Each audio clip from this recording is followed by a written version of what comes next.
بسم اللہ الرحمن الرحیم۔ السلام علیکم۔ پروگرام الکلام میں خوش آمدید۔ میں ہوں آپ کا میزبان محمد شعیب رضا۔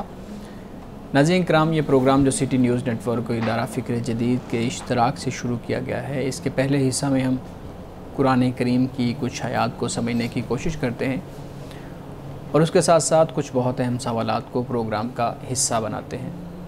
حسب سابق ہمارے ساتھ شریک گفتگو ہیں جناب محمد امانت رسول صاحب۔ مولانا صاحب بہت شکریہ آپ کے وقت کا۔ میری معاونت کے لیے موجود ہے احمد بلال۔ تھینک یو سو مچ بلال۔ ناظرین کرام، آپ کی اسکرین پہ ہمارا واٹس ایپ نمبر آ رہا ہوگا، آپ اپنے سوالات ہمیں بھیج سکتے ہیں، ہم انشاءاللہ آپ کے سوالات کو ضرور ایڈریس کریں گے۔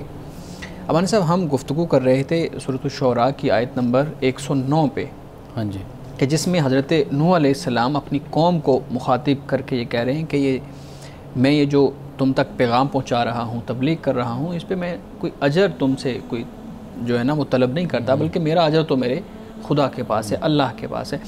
آپ اس آیت سے شروع کیجئے گا۔ بسم اللہ الرحمن الرحیم۔ اس سے آگے پھر یہ فرمایا فاتقوا اللہ واتیون۔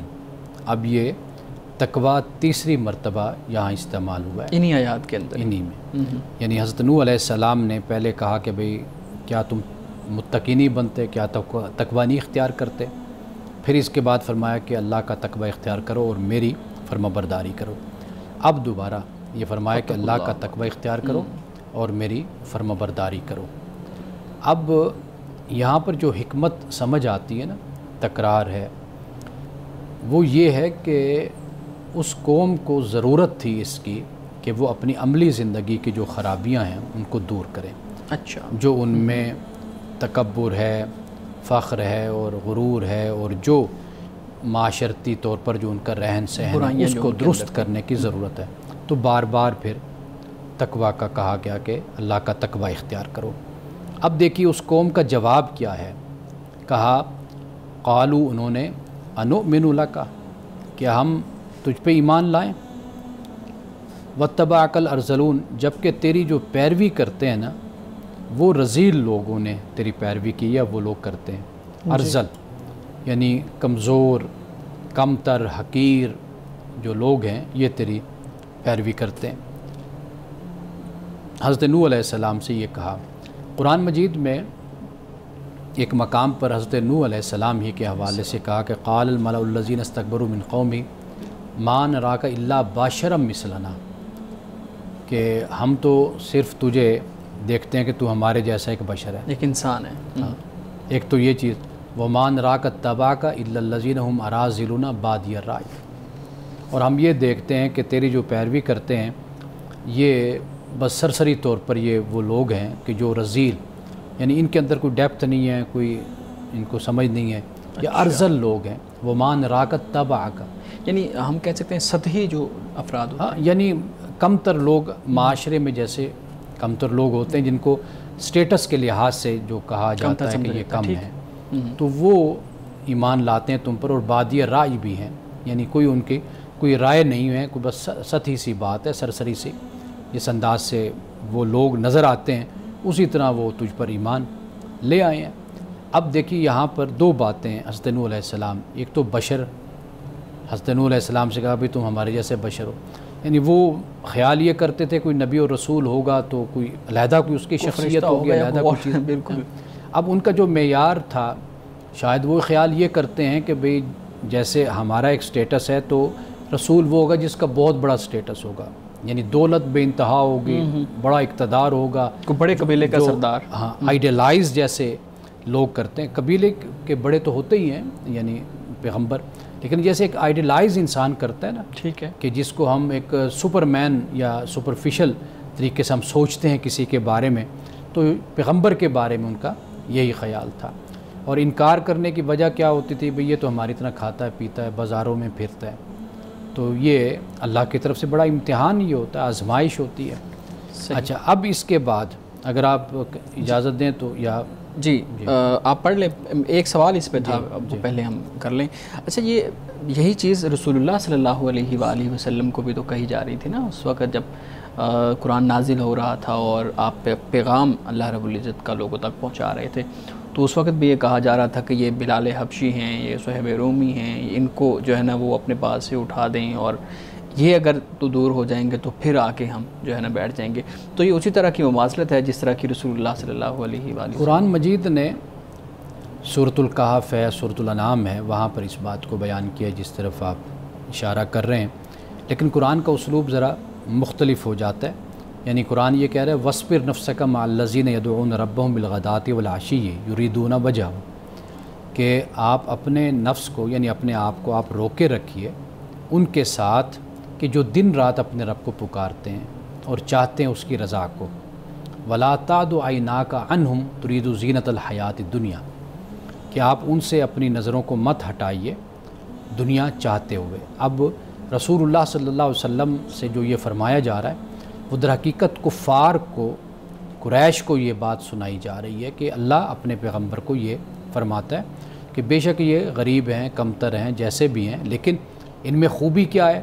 خوبی یہ کہ دن رات یہ اللہ کو پکارتے ہیں، اللہ کی عبادت کرتے ہیں. اور یہ جو عبادت کرتے ہیں، اللہ کو پکارتے ہیں، یہ در حقیقت اللہ کی رضا چاہتے ہوئے یہ سب کچھ کرتے ہیں. اب اس کے مقابل میں جو لوگ ہیں ان کے پاس کیا ہے؟ ان کے پاس نہ اخلاق ہے، نہ روحانیت، نہ دین، نہ کچھ.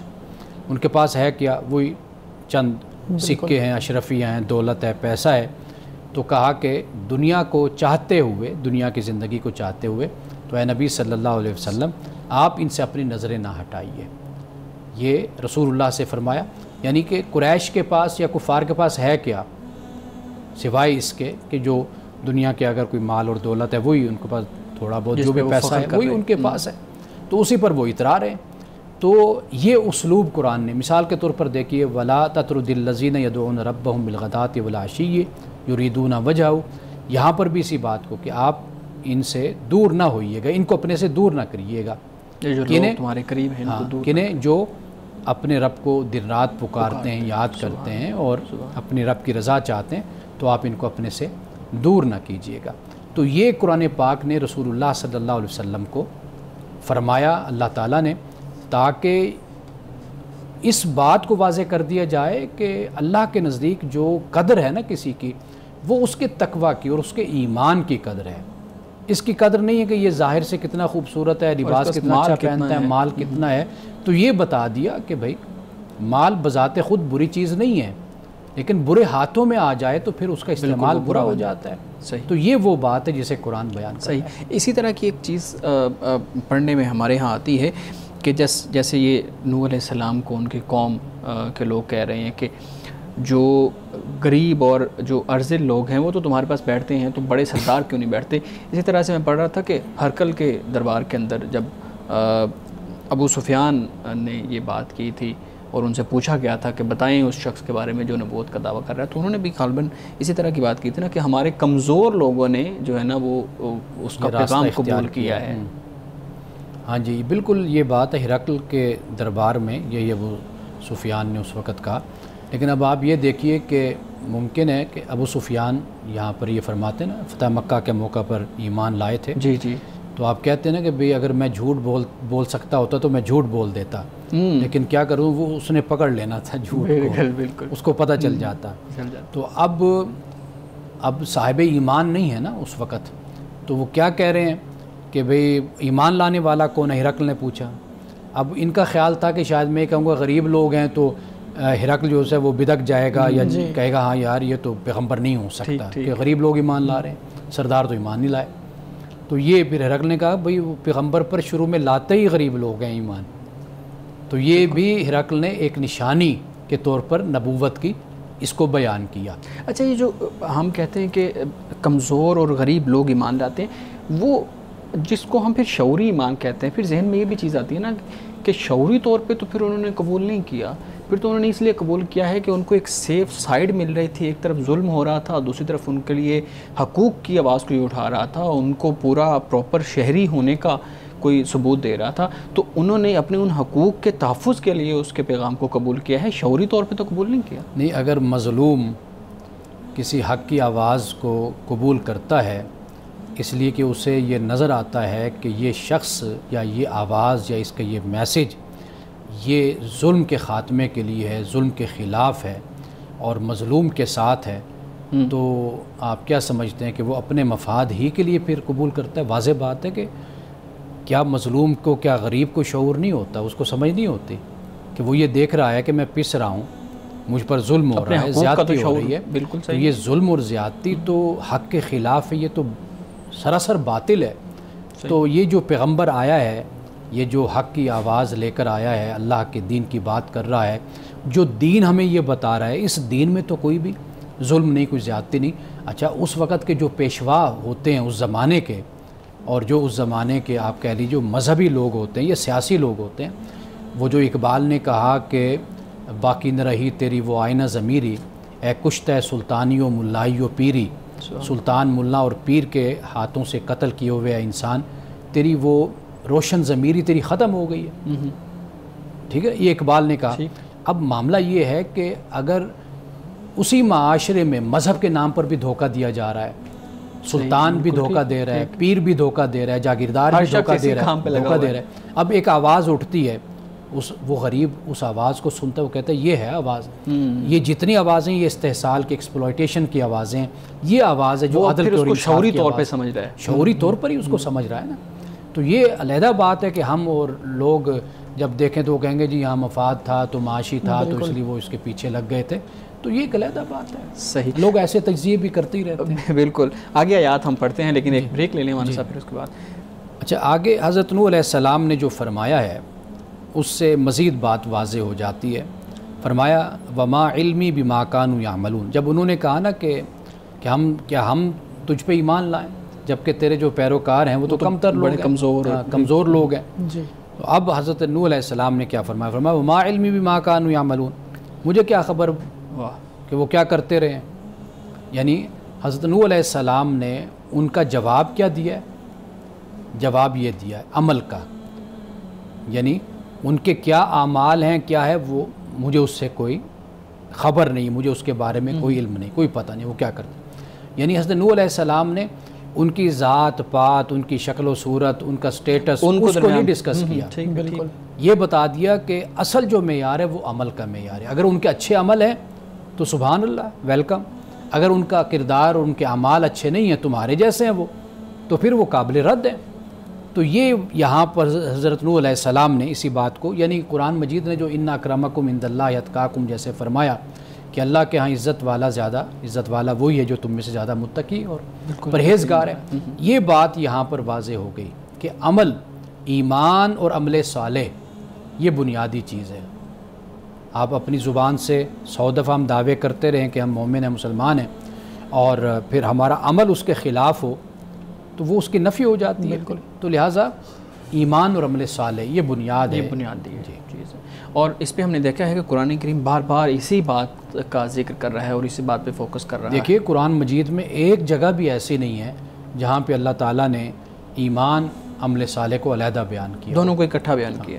یعنی کہیں پر عمل صالح کا ذکر ہمیں ملتا ہے لیکن پھر آگے جا کر پھر وَهُوَ مومن کے الفاظ مل جاتے ہیں اس حال میں کہ وہ مومن، یعنی کہ ایمان اور عمل صالح کو اللہ تعالیٰ نے ہر جگہ پر کٹھے بیان کیا. یہ ہم آج کے مسلمان ہیں ان کو علیحدہ کر دیتے ہیں. بالکل صحیح، اپنے مفاد کے لیے، اور یہ سمجھتے ہیں کہ بھئی ہم مسلمان ہیں تو لہٰذا ہمیں دنیا پر برتری حاصل ہے، چاہے عمل ہمارا جیسا بھی ہو. حالانکہ عمل نہ ہونے کی وجہ سے دنیا میں ہم مار کھا رہے ہیں، پستی کا شکار ہیں. اس کی وجہ سے تو ہمیں دنیا میں ذلت اور رسوائی کا سامنا ہے. صرف ایک ایمان ہے جس کی بنیاد پہ ہم جو ہے نا ہر بات کرتے ہیں. جی بلال، اگر دنیا میں برتری نہ بھی ہو تو ہم یہ بھی سوچتے ہیں نا کہ آخرت میں ایٹ لیسٹ ہماری جو جنت کی ٹکٹ ہے وہ پکی ہے، تو وہ جنت کی جو ٹکٹ ہے اس کی رغبت بھی ہمیں یہ والا جو کنسیپٹ آپ بتا رہے ہیں کہ بس ایمان کافی ہے، پھر عمل صالح نہ بھی ہوئے تو شفاعت ہو ہی جائے گی، ایک نہ ایک دن جنت میں چلی جانا ہے. جو ایمان والا ہو نا خدا اس کو کبھی تنہا نہیں چھوڑتا. بے شک اس کا عمل بھی اچھا ہو، خدا کے ساتھ جڑا ہوا ہو، خدا ہمیشہ اس کے ساتھ ہوتا ہے. یہ کیسے ہو سکتا ہے کہ ذلت و رسوائی ایسی قوم کے حصے میں آئے جو خدا پر ایمان بھی رکھے اور خدا کی مانے اور خدا کے دیے ہوئے احکام پر عمل بھی کرے؟ تو اس کی قسمت میں کبھی بھی ذلت و رسوائی اصل نہیں ایمان ہوتی. تو اس وقت ہی مکمل ہوگا جب عمل صالح ہوں گے. قرآن مجید خود اس بات کو بیان کرتا ہے وَمَنْ كَانَ فِي هَٰذِهِ أَعْمَىٰ فَهُوَ فِي الْآخِرَةِ أَعْمَىٰ، جو اس دنیا میں اندھا ہے وہ آخرت میں بھی اندھا ہے. اس معیار کو پیش نظر رکھیے کہ دنیا میں اگر آپ بصیرت کے ساتھ زندگی گزارتے ہیں، سوچ اور فکر کے ساتھ زندگی گزارتے ہیں، علم کے ساتھ زندگی گزارتے ہیں اور صحیح عقیدے کے ساتھ زندگی گزارتے ہیں، اللہ تعالیٰ آپ کو دنیا میں عزت دیتا ہے. یہ نہیں ہو سکتا ایک خاص وقت ہوتا ہے جب انسان جیسے رسول اللہ صلی اللہ علیہ وسلم کی سیرت کو ہم پڑھتے ہیں، مکی زندگی کو ہم دیکھتے ہیں، آپ دیکھیے کہ مکی زندگی ایک محدود وقت ہی تھا نا جی، کتنے سال بنتے ہیں؟ 13 سال بنتے ہیں، اور 13 سال سے بھی کچھ وقت آپ نکالیں گے جو زیادہ اذیت اور تکلیف جی۔ پھر مدینے کا زمانہ دیکھیں جو خدا پر وانتم الاعلون ان کنتم مومنین، قرآن کہتا ہے تم ہی غالب آؤ گے اگر تم ایمان والے ہو۔ تو یہ جو اپنی طرف سے خوش فہمیاں پال کر اور یہ تصور کر لینا ہم مومن ہیں، مسلمان ہیں، دنیا میں جہاں ہمیں عزت نہیں مل رہی تو آخرت میں کہاں سے ملے گی؟ تو اس لیے اس خوش فہمیوں کو، غلط فہمیوں کو ذہن سے نکال کر خدا کا جو بنایا ہوا معیار اور کرائیٹیریا ہے اس کو ہمیں اختیار کرنا چاہیے۔ سر یہ تو وہ اقوام ہیں مطلب جن کا ذکر قرآن نے کیا اور ان میں پیغمبر یا رسول تھے، مطلب ان کو اگر چھوڑ کر ہم آج ہی کی بات کر لیں تو آج نیشن سٹیٹس بن گئی ہیں، اور جو مسلم سٹیٹس ہیں، مسلم ریاستیں ہیں، وہ کہیں نہ کہیں مغلوب بھی ہیں، اور ہم اس طرح سے آزادانہ طور پر بات کر بھی نہیں سکتے، اپنی بات منوا بھی نہیں سکتے، ہم کہیں نہ کہیں مجبور بھی ہیں، غلام بھی ہیں۔ تو یہ تو اجتماعی طور پر ایسا ہی لگ رہا ہے کہ شاید ہم جنت میں تو پھر نہیں جا سکتے۔ یہ راہ فرار جی بالکل بلال صاحب بیان کر درمیان سے راستہ نکال کے صرف یہ نہیں کہہ رہے، یہ تو صرف سوال کر رہے ہیں نا، تو سوال ان کا پورا کانسیپٹ ہے، یہ پورا کانسیپٹ ہمارے معاشرے میں۔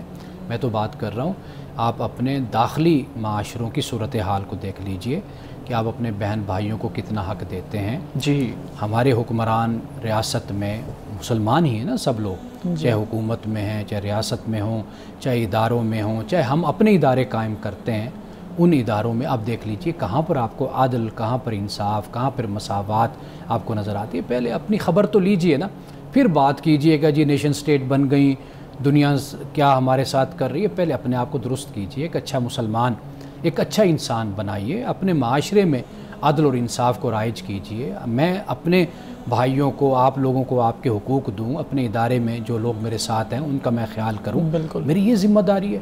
میں لوکلی جو لیول ہے اس پر کام کرنے کے بجائے میں انٹرنیشنل لیول پہ باتیں شروع کر دیتا ہوں اور دنیا میں انقلاب لانے کی کوشش میں لگ جاتا ہوں۔ جو بنیادی ہمارے کام ہیں ہم وہ تو پہلے کر لیں۔ صحیح والد صاحب، یہ ابھی بات ہو رہی تھی کہ یہ ارذل اور کمزور لوگ ہیں جو نوح علیہ السلام کے پاس موجود ہیں، تو اگر یہ اٹھ جائیں تو پھر ہم ایمان لے آئیں گے۔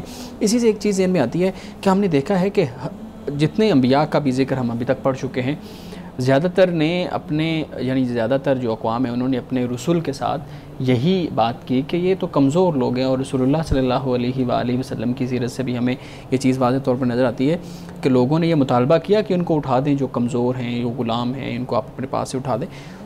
اور پھر یہ دیکھتے ہیں کہ ہر تہذیب کے اندر بھی جو نسلی تفاخر ہے، ریشل جو انیکوالٹی ہے وہ ہمیں نظر آتی ہے۔ تو ذہن میں یہ چیز آتی ہے کہ یہ شاید ایک فطری ہے انسان کے اندر یہ چیز کہ ایک فرق رکھنا اپنے اور دوسرے کا، اور اپنی آپ کو اعلیٰ سمجھنا، دوسرے کو اتنا سمجھنا، وہ چاہے اسٹیٹس کی بنیاد پہ ہے، وہ چاہے اکانومی کی بنیاد پہ ہے، وہ چاہے آپ کی ذات پات کی بنیاد پہ ہے۔ تو یہ کیا یہ فطری انسان کے اندر یہ چیز موجود ہے، یا معاشرے نے یہ چیز بنا کے انسان کے ذہن میں ڈال دی ہے؟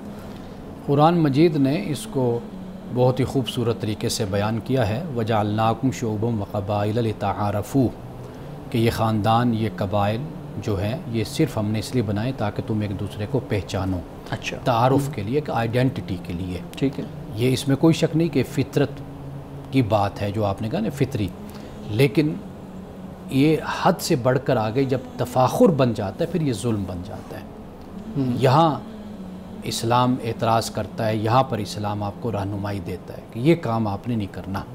تعارف ہے، واضح بات ہے کہ میرا ایک خاندان ہے، میرا ایک باپ ہے، میرا دادا ہے، پردادا ہے، اور ایک پورا قبیلہ ہے میرا، تو میں اس سے پہچان رکھتا ہوں۔ آج بھی اسی طرح ہی لوگوں کو پہچانا جاتا ہے۔ تو یہ اس لیے نہیں ہے کہ اس کی بنیاد پر آپ کسی کو کمتر بنا دیں، کسی کو برتر بنا دیں۔ اللہ نے یہ فرمانے کے بعد فوراً یہ فرمایا ان اکرمکم عند اللہ اتقاکم، کہیں یعنی انسان اپنے ذہن میں یہ بات نہ لے کر بیٹھ جائے کہ بھئی یہ جو قبائل ہیں، یہ جو خاندان ہیں، یہ کوئی فخر کا، تفاخر کا ذریعہ ہے۔ فرمایا نہیں، تم میں سے زیادہ عزت والا وہی جو تم میں سے زیادہ متقی اور پرہیزگار ہے۔ وہی پرہیزگار ہے جو متقی ہے اصل میں خدا کے ہاں وہی۔ مولانا صاحب، جو گفتگو ہم کر رہے تھے اس سے متعلق ایک تنقیدی سوال آپ کے سامنے رکھتا ہوں، پھر بلال صاحب کے پاس کچھ سوالات ہیں وہ ہم لیتے ہیں۔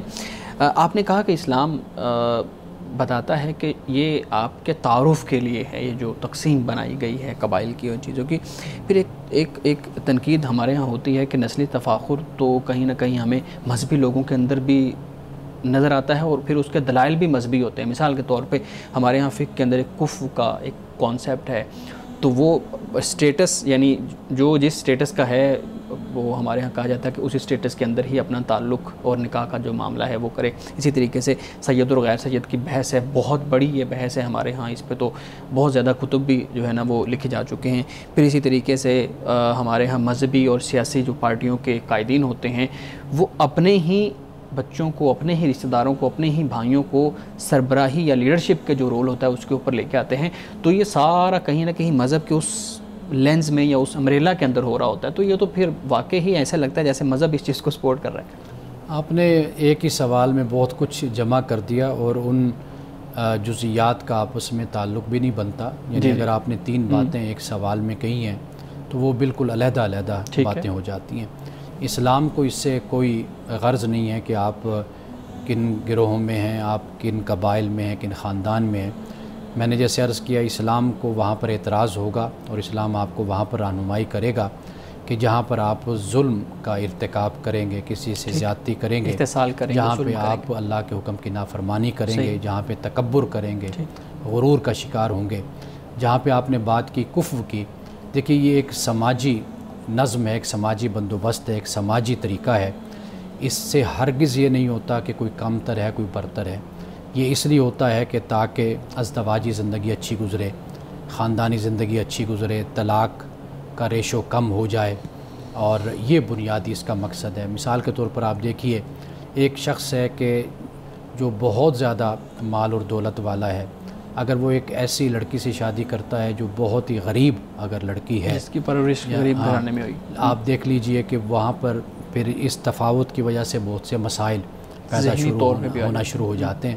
یہاں پر کوئی بھی ایسی بات نہیں ہے، کوئی بھی تکبر کی بات نہیں ہے، کوئی ذات پات کی بات نہیں ہے.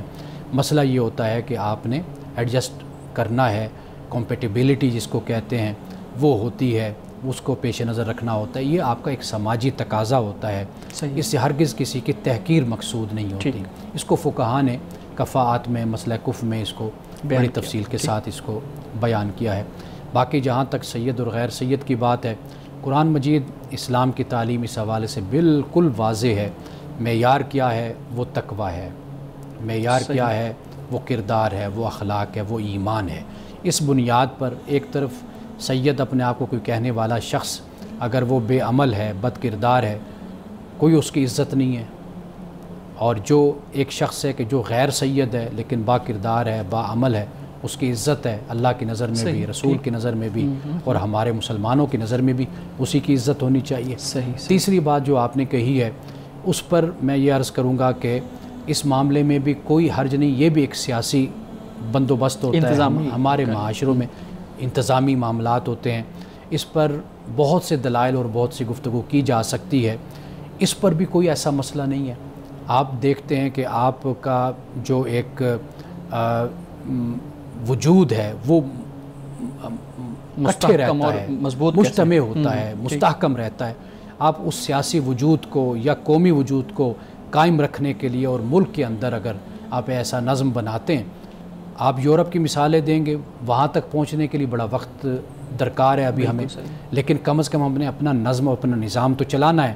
تو اس کے لیے جو ایک بہترین صورت اختیار کی جا سکتی ہے وہ اختیار کی جاتی ہے. صحیح، ٹھیک ٹھیک. جی بلال صاحب، یہ بتائیے گا کہ اگر کوئی شخص ہے اس کی وفات ہو جاتی ہے تو اس کی وفات کے بعد اس کے جو سوشل میڈیا اکاؤنٹس ہیں ان میں اب اس طرح کا مواد موجود ہے جو کسی کے لیے مناسب ہو سکتا ہے، کسی کے لیے نہیں ہو سکتا. تو پھر لوگ کہتے ہیں کہ اس کے اکاؤنٹ کو بلاک کر دینا چاہیے، ڈیلیٹ کر دینا چاہیے. آپ اس بارے میں بتائیں کہ ایک شخص پیچھے اپنی بہت ساری یادیں چھوڑ جاتا ہے، وہ اچھی یا بری ہو سکتی ہیں، تو اس کو کیا کرنا چاہیے؟ دیکھیے، مر جانے والے شخص کے بارے میں ہمیں حکم یہی ہے کہ ہم اگر اس کی تعریف نہیں کر سکتے تو کم از کم ہم اس کی برائی بھی نہ کریں. جی. اب وہ اللہ کے پاس چلا گیا، اگر کوئی ہمارا اس کے ساتھ ذاتی معاملہ ہے یا کسی کا بھی معاملہ ہے تو وہ اللہ کی بارگاہ میں جواب دہ ہوگا. ہم بھی اسی کے پاس ہم نے جانا ہے. انا للہ و انا الیہ راجعون. تو وہاں پر جا کر سارے معاملات واضح ہو جائیں گے۔ باقی ایسا شخص کہ اگر اس نے کوئی گناہ کا کام ایسا کیا تو بہتر طریقہ یہی ہے کہ اب آپ اگر اس کو دیکھتے ہیں، اس کو آگے فارورڈ کرتے ہیں، وہ زیادہ گناہ کا باعث اس کے لیے بھی بنے گا اور آپ کے لیے بھی گناہ کا ہی باعث بنے گا، تو بہتر طریقہ یہی ہے کہ اس کو بلاک کیا جائے۔ اگر کوئی اچھی بات ہے، وہ صدقہ ہوتی ہے، صدقہ جاریہ جس کو ہم کہتے ہیں، اگر وہ اس نے جاری کیا ہے، کوئی کام ایسا اچھا کیا ہے، اچھی پوسٹ ہے، اچھی چیز ہے، اچھے افکار اور نظریات کا انسان تھا، اچھے کردار اور اخلاق کا انسان تھا، دعوت دیتا تھا، اصلاح کا کام کرتا تھا، وہ کام اگر آپ آگے سے آگے پہنچاتے رہتے ہیں، اس نقش قدم پر چلتے رہتے ہیں یا اس کو اپنی دعاؤں میں یاد رکھتے ہیں، تو اللہ تعالیٰ اس کے لیے اس کو اجر اور ثواب کا باعث بنائے گا اس کو۔ اس میں ایک کانفلکٹ ہے جس میں میں چاہوں گا کہ آپ وضاحت کر دیں اس کے بارے میں۔ ایک خاتون ہے، وہ اچھائی کی طرف دعوت دیتی ہے، نیکی کا کام کرتی ہے، لوگوں کو دکھاتی ہے، لیکن وہ بے پردہ بھی ہے۔ اس کے لیے ہو سکتا ہے کہ وہ جس حالت میں ہے وہ ٹھیک ہے، لیکن کچھ لوگوں کے لیے وہ بے پردہ ہے تو وہ گناہ کا کام کر رہی ہے، بے شک اچھائی کی طرف دعوت دے رہی ہے۔ اس صورتحال میں کیا کرنا چاہیے؟ یہ جو ہے نا، لوگ یہ کہتے ہیں، میرا خیال ہے اس سے ہمیں باہر نکل آنا چاہیے۔ ہمیں یہ دیکھنا چاہیے کہ قرآن کیا کہتا ہے، رسول اللہ صلی اللہ علیہ وسلم کی سنت کیا کہتے ہیں، وہ ہمارے لیے بنیادی طور پر معیار ہے۔ انسان تو بیچارہ بہت سی مشکلات میں گھرا ہوا ہوتا ہے، بہت سی خواہشات میں، تعصبات میں، وابستگیوں میں، وہ تو اس طریقے سے جڑا ہوتا ہے کہ کئی دفعہ جو سچ اور حق بات ہے وہ بھی دب جاتی ہے۔ پردہ صرف اتنا ہے کہ چہرہ، ہاتھ اور پاؤں یہ پردے میں شامل نہیں ہے۔ ہمارے فقہائے کرام نے بھی اس کو بیان کیا، اور اسی لیے خواتین درس بھی دیتی ہیں، تقریر بھی کرتی ہیں، پبلک میں بھی آتی ہیں، اپنی مجالس بھی منتظم ہوتی ہیں، سب کچھ کرتی ہیں۔ تو آپ خواتین کو کیوں اس طریقے سے باہر نکال دیتے ہیں، ان کو خارج کر دیتے ہیں؟ وہ بھی ہمارے معاشرے کا ایک بڑا بنیادی عنصر ہے اور وہ جز ہے، وہ اپنا کردار ادا کرے اور ضرور ادا کرنا چاہیے اس کو۔ صحیح۔ اگر کوئی شخص یہ کہتا ہے کہ مجھے مرنے کے بعد قبر میں نہ دفنایا جائے، وہ وصیت کر جاتا ہے کہ مجھے یعنی کچھ بھی میری لاش کے ساتھ کر دیا جائے، ایک یہ کہ اس کی لاش کو اس کی وصیت کے مطابق کیا جا سکتا ہے کچھ، یا ڈیکمپوز یا جو بھی طریقہ ہے، یا پھر اگر کوئی شخص یہ کہتا ہے کہ اس کی جو میت ہے اس کو سرد خانے میں بس ہمیشہ کے لیے رکھا جائے، جیسے وہ کرائے پر مل جاتے ہیں اور پھر جب بھی کوئی آ کے دیکھنا چاہے تو وہ اس کو دیکھ سکتا ہے، یہ بتائیے۔ اسلام کی جو تعلیم ہے وہ ہے دفن کرنے کی، منہا خلقناکم وفیہا نعیدکم ومنہا نخرجکم تارۃ اخری۔ جو خلاف اسلام، خلاف شریعت وصیت ہوتی ہے اس پر عمل نہیں ہوتا۔ یعنی مثال کے طور پر اگر کوئی وصیت میں یہ کر دے کہ بھئی جو اللہ تعالیٰ نے حصے تقسیم کیے ہیں وراثت کے، ٹھیک ہے، وہ اپنی مرضی سے کہے کہ جی اس کو بعد میں تقسیم کیا جائے، تو بعد میں نہیں، اسی اللہ کے حکم کو ہی پیش نظر رکھا جائے گا۔ تو اسلام کی تعلیم دفنانے کی ہے، تدفین کرنے کی ہے، اسی پر عمل ہوگا، ہر صورت میں دفن ہی کیا جائے گا۔ یہ بتائیں کہ قبر میں جو سوالات کے بارے میں بتایا جاتا ہے، تو قبر میں کون کون سے سوالات ہوں گے؟ اکثر سننے کو ملتا ہے کہ 3 سوالات ہوں گے، لیکن 11 کے بارے میں بھی ملتا ہے، تو یہ بتائیے گا۔ دیکھیے قرآن مجید تو اس سے بالکل خالی ہے جی، قرآن مجید میں تو ان سوالات کا کوئی ذکر نہیں، کوئی بھی ذکر ہمیں نہیں ملتا، لیکن ہمیں احادیث رسول صلی اللہ علیہ وسلم میں ان کا ذکر ہمیں ملتا ہے۔ آپ یوں سمجھ لیجئے کہ جب انسان اس دنیا سے گیا تو ایک حدیث کے مطابق یہ ہے کہ اس کی قیامت اسی وقت قائم ہو گئی۔ اب یہ سارے قیامت کے مراحل ہیں جہاں سے انسان گزر رہا ہے، اب اس کے ساتھ کیا بیت رہی ہے؟ بنیادی سوال تو یہی ہوتے ہیں، رب کے بارے میں ہوتا ہے، یعنی آپ دنیا میں اسلام قبول کرتے ہیں یا نہیں قبول کرتے، دین مانتے ہیں یا نہیں مانتے۔ سوال تو پھر 3 ہی ہوتے ہیں نا، کہ تمہارا رب کون ہے اور دین تمہارا کیا ہے، یا پھر یہ ہوتا ہے کہ بھئی نبی کے بارے میں سوال۔ یہ 3 ہی سوال سب سے بڑے اہم سوال ہوتے ہیں۔ یہ وہی سوال ہے جو انسان کا پیچھا کریں گے اور یہ چلتے رہیں گے انسان کے ساتھ۔ ناظرین کے سوالات آ رہے ہیں، تو ایک سوال میں بھی رکھ دیتا ہوں۔ پوچھتے ہیں جی، کیا نہانے سے وضو ہو جاتا ہے یا نہانے کے بعد دوبارہ سے وضو کرنا ضروری ہے؟ دوسرا سوال اسی کے ساتھ ہی میں لنک کر دوں تاکہ آپ دونوں کا جواب دے دیں۔ پوچھتے ہیں دعا کیسے مانگنی چاہیے؟ پہلے سوال کا جواب یہ ہے کہ غسل سے وضو ہو جاتا ہے، یعنی جو فرائض ہیں وہ قرآن مجید میں جیسے بیان کر دیا کہ فاغسلوا وجوہکم وایدیکم الی المرافق وامسحوا برؤوسکم وارجلکم الی الکعبین، یہ 4 فرض ہو جاتے ہیں، تو سنت ادا نہیں ہوتی۔ یعنی مثال کے طور پر جیسے کلی کرنا ہے، ناک میں پانی ڈالنا ہے، اس کو فقہا نے کہا یہ سنت موقدہ ہے، یہ ادا نہیں ہوتی۔ رسول اللہ صلی اللہ علیہ وسلم کا جو طریقہ غسل ہے وہ یاد کر لینا چاہیے ہمیں. بالکل یہی ہے. پہلے بھی ہم نے کسی پروگرام میں بیان کیا تھا کچھ دن پہلے ہم نے کہ آپ ہاتھ دھوتے تھے اور پھر بائیں ہاتھ سے آپ شرمگاہ کو دھوتے, استنجا کرتے, آپ یوں کہہ لیجئے. پھر اس کے بعد رسول اللہ صلی اللہ علیہ وسلم وضو فرمایا کرتے تھے. صحیح. تو وضو فرمانے کے بعد پھر آپ اپنے باقی جسم کو دھویا کرتے تھے. تو یہ بہترین طریقہ ہے, اسی کو ہم اختیار کر لیں, شک اور شبے سے ہم نکل آئیں گے. دوسرا جو آپ کا سوال ہے دعا کیسے مانگنی چاہیے؟ دعا عاجزی سے مانگنی چاہیے, یعنی اللہ کا بندہ بن کر اور اپنے اندر عاجزی, تذلل, خشیت, خشوع, خضوع اور بندگی کے احساس کے ساتھ اللہ تعالیٰ سے دعا مانگنی چاہیے. شکریہ. جی سر یہ بتائیے گا کہ قبر میں جو نیک لوگ ہوں گے ان کے جسم کو واقعی میں کچھ نہیں ہوگا, جس طرح ہماری عام جو ہم دیکھتے ہیں باڈی ڈیکمپوز ہو جاتی ہے, تو ان کو نہیں کچھ بھی ہوگا؟ ہمارے پاس اس پر کوئی نص قطعی نہیں ہے جی, نہ قرآن میں اس کا بیان ہے, لیکن کیوریوسٹی ہوتی ہے پوچھنے. احادیث رسول صلی اللہ علیہ وسلم میں اس کا ذکر ہمیں ملتا ہے کہ انبیاء علیہ السلام کے حوالے سے آپ نے فرمایا کہ ان پر یہ حرام کر دیا گیا مٹی پر کہ ان کے وجود کو کھائے. یہ تو ہمیں حدیث میں ملتا ہے. باقی کچھ تجربات لوگوں کے ہوتے ہیں, جیسے صحابہ کرام رضوان اللہ تعالی علیہم اجمعین کے جسد جو ہیں اجساد وہ نکلے جب وہاں پر نہر کھودی گئی تو وہ صحیح سالم تھے. ایسے بہت سے واقعات ہمیں سننے کو ملتے ہیں. ہمارے ہاں آج کل بھی واقعات اس طرح ان کے بھی ہم عینی گواہ تو نہیں ہیں, لیکن کتابوں میں وہ واقعات موجود ہیں. باقی ان کا معاملہ ہے, اللہ کا معاملہ ہے, اللہ بہتر سمجھتے ہیں. ہم اس بارے میں قطعی طور پہ کچھ نہیں کہہ سکتے. میں نے وہی عرض کیا نا کہ قرآن مجید اس پہ خاموش ہے. رسول اللہ صلی اللہ علیہ وسلم کی چند احادیث سے اس کی طرف اشارہ ہوتا ہے, ہمیں معلوم ہوتا ہے. تو سر ایک یہ جو ڈرایا جاتا ہے, کتابوں میں لکھا ہوا ہے, یعنی فرشتے آتے ہیں اور فرشتوں کی ہیئت بتائی جاتی ہے, پھر یہ ساری چیزیں اگر قرآن میں نہیں ہیں اور احادیث میں بھی اس طرح سے ذکر نہیں ہے, تو پھر جن لوگوں نے بڑی بڑی کتابیں لکھ دی ہیں وہ کیا انہوں نے اپنی طرف سے لکھ دی ہیں یا ان کو کوئی خاص اللہ تعالیٰ کی طرف سے ان کو بتایا گیا یا کس طرح؟ یعنی یہ تو ایک بڑی حیران کن پھر بات ہے. آپ مجھے یہ بتائیے, لوگوں میں تجسس کن باتوں سے ہوتا ہے؟ انہی باتوں سے. انہی باتوں سے. بالکل. اور یہ مجبوری ہے خطیب کی بھی, مقرر کے بھی, اور جو کتابیں لکھنے والے ہوتے ہیں انہوں نے بھی کتابیں بیچنی ہوتی ہیں, یہ ان کی مجبوریاں ہوتی ہیں. وہ پھر ایسی چیزیں جمع کر لیتے ہیں.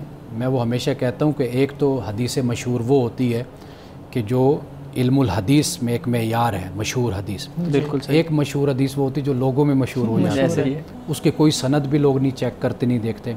اکثر ایسی روایات, میں حدیث کا لفظ بھی نہیں استعمال کرتا, روایات, اکثر یہ روایات کی جن کا تعلق قبر کی زندگی سے ہے, برزخ سے ہے, اکثر روایات موضوع ہیں, یا آپ زیادہ سے زیادہ کوئی احتیاط ضعیف آپ کہہ سکتے ہیں, وہ بھی چند ہوں گی, اکثر موضوع حدیثیں ہیں.